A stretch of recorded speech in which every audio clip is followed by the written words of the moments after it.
히브리서 12장. 우리에게는 이렇게 많은 믿음의 증인들이 있습니다.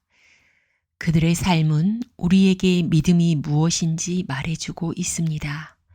그러므로 포기하지 말고 우리 앞에 있는 경주를 열심히 합시다. 우리의 삶 속에서 방해가 되는 것들은 다 없애버리고 우리를 쉽게 올가매는 죄를 벗어버립시다. 우리 믿음의 시작이며 또 믿음을 완전하게 하시는 주님만을 바라봅시다. 예수님께서는 십자가에서 돌아가실 때 아무것도 아닌 것처럼 모든 부끄러움을 참아내셨습니다. 예수님께서는 하나님께서 예비해 두신 기쁨을 기대하셨기 때문에 그렇게 하실 수 있었던 것입니다. 이제 그분은 하나님 보좌의 오른편에 앉아 계십니다.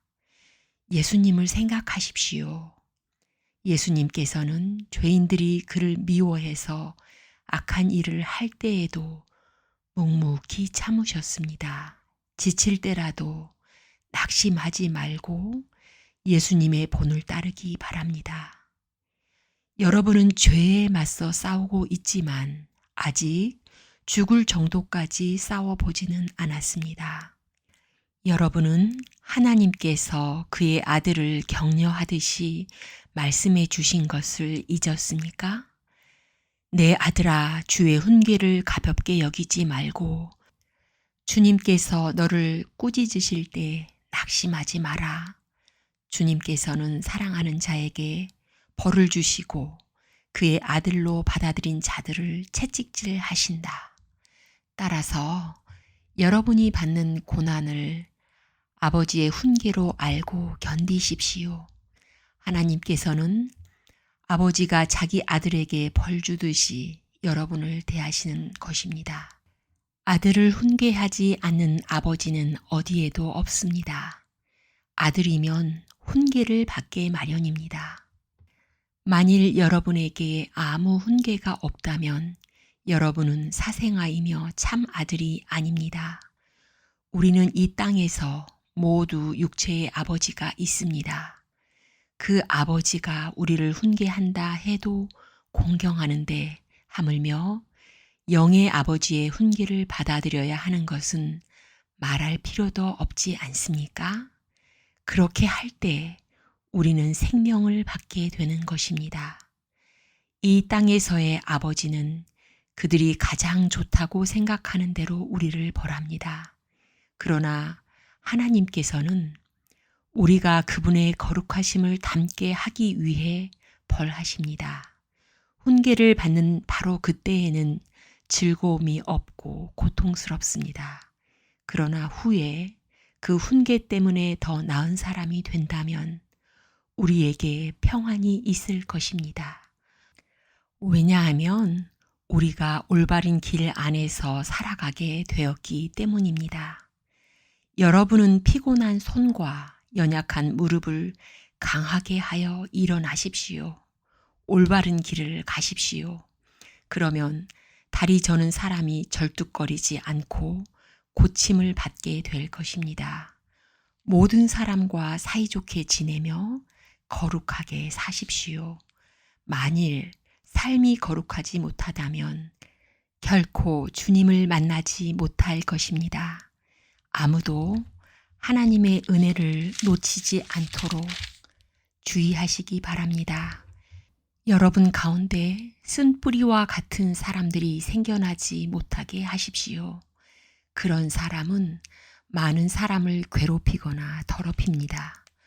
성적인 죄를 범하지 말며 에서처럼 하나님을 생각지 않는 사람이 없도록 하십시오. 에서는 맏아들로서 아버지의 모든 것을 다 받을 수 있었지만 한 그릇에 먹을 것을 위하여 맏아들의 특권을 팔고 말았습니다.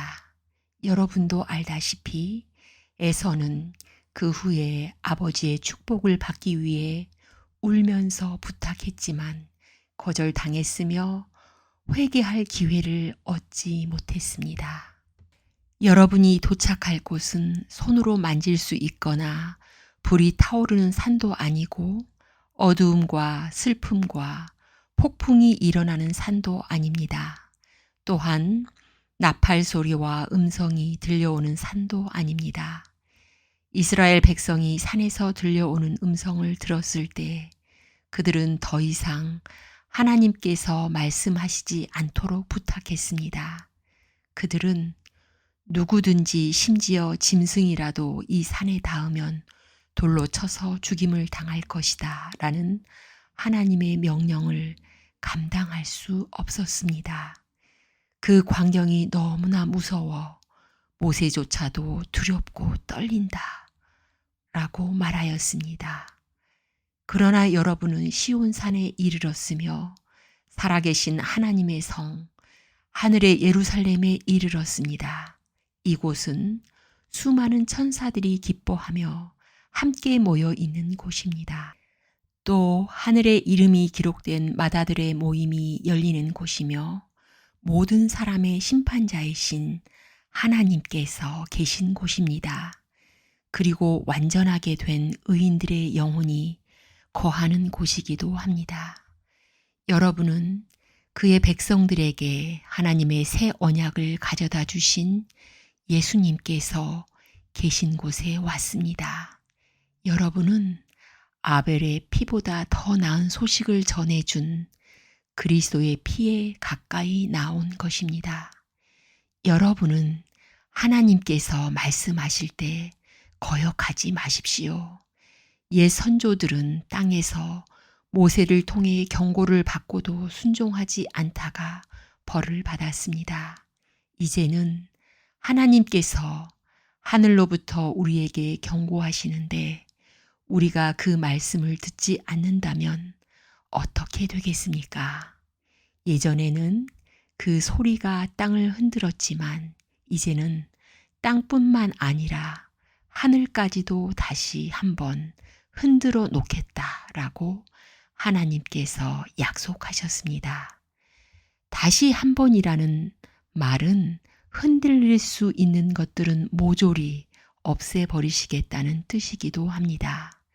이것은 흔들리지 않는 것들만을 남기려는 것입니다. 우리가 흔들리지 않는 나라를 가졌으니 감사드립시다. 하나님을 기쁘시게 하며 경건함과 두려움으로 그분께 예배드립시다. 우리 하나님은 모든 것을 태워버리는 불과 같은 분이십니다. 아멘.